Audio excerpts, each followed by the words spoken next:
Hello everyone, welcome to Tactim.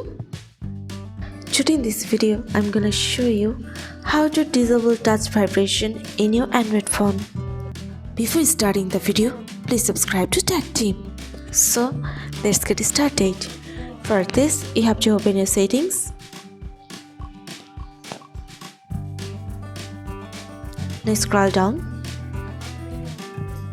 Here you can see sounds and vibration. Go for it. Now scroll down. Here you can see the option of touch vibration. If you want to disable this, you just have to turn off the button. That's it. So this is how to disable touch vibration in your Android phone. So guys, that's it. You can do this. I think this video is very helpful to you. If it was, then give a thumbs up and hit the subscribe button. And thanks for watching.